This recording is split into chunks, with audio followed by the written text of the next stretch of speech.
Hello, Franklin families. I am Miss Farrar, your library media specialist, and this week's story is Maurice the Unbeastly. Our story is written by Amy Dixon, and illustrations are by Carl James Mountford. Maurice the Unbeastly. Maurice was not like other beasts. His voice was as sweet and refreshing as dandelion lemonade on a hot day.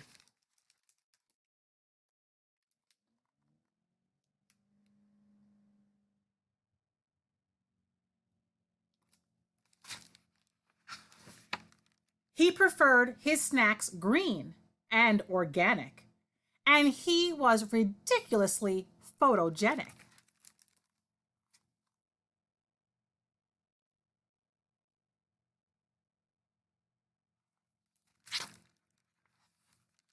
Mama and Papa Beast were concerned, however.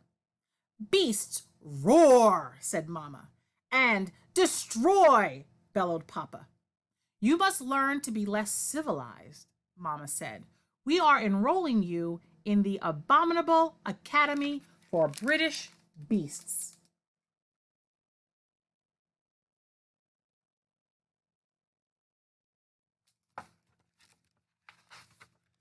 Maurice munched quietly on his kale kebab and mulled this over.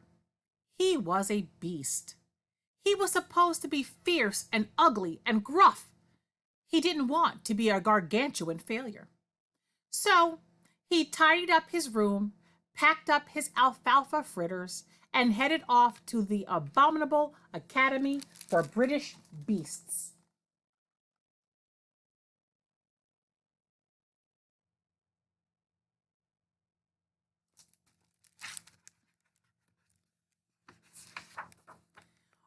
Our first lesson, growled the headmaster, will be the frightening roar.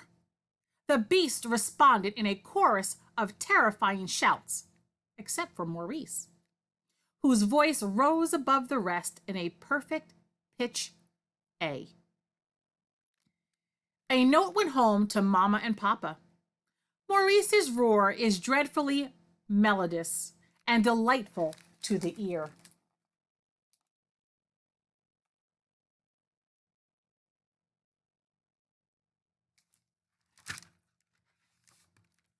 Lesson number 2.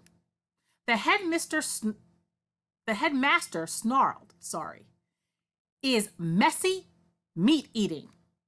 The beasts ripped and ravaged through the meat feast before them, except for Maurice, who placed a napkin in his lap and said, "Excuse me, please, but is there a vegetarian option?"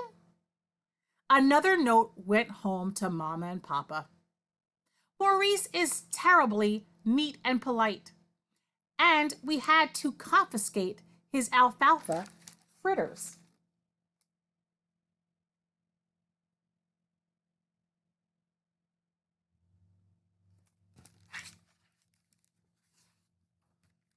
Next, said the headmaster, we destroy. Each beast in the room crashed and crushed, wrecked and ruined, except for Maurice, who dashingly dodged and stylishly sidestepped the mayhem. You're much too light on your feet, the headmaster scolded.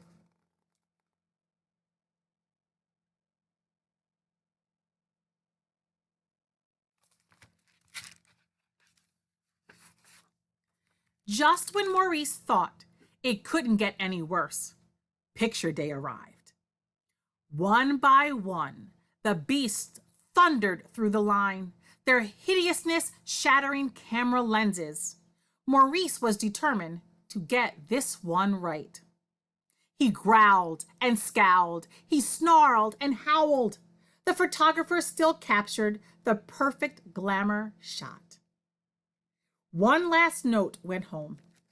If Maurice insists on continuing to smile, he will never progress.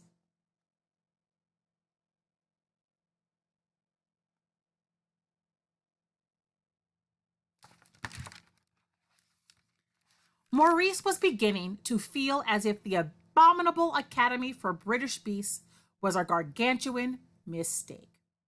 Just then, a ruckus erupted in the classroom.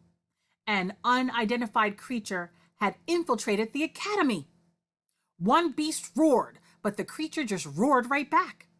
Another beast bravely tried to catch it, but she stomped much too loudly.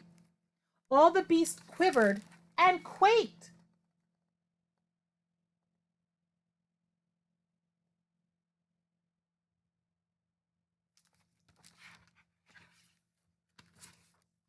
Except for Maurice, who sashayed to the left and flashed his winning smile.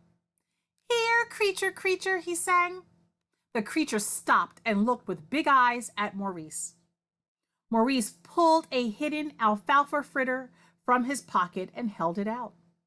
The other beasts watched in amazement as the creature bounded over to Maurice and curled up in his lap.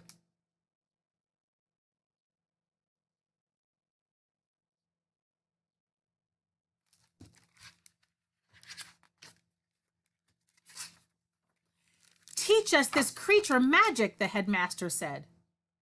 And so Maurice was named the official creature whisperer of the abominable Academy for British Beasts. He was our gargantuan success. His paper, Coaxing Creatures 101, using the beast's softer side, won first prize in the school essay contest. He led a campaign to add kale to the lunch menu, and he started the Academy's first a cappella group, the Baritones. Maurice was definitely not like other beasts.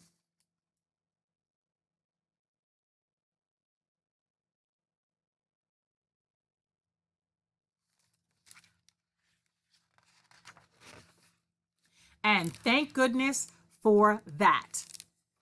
The end.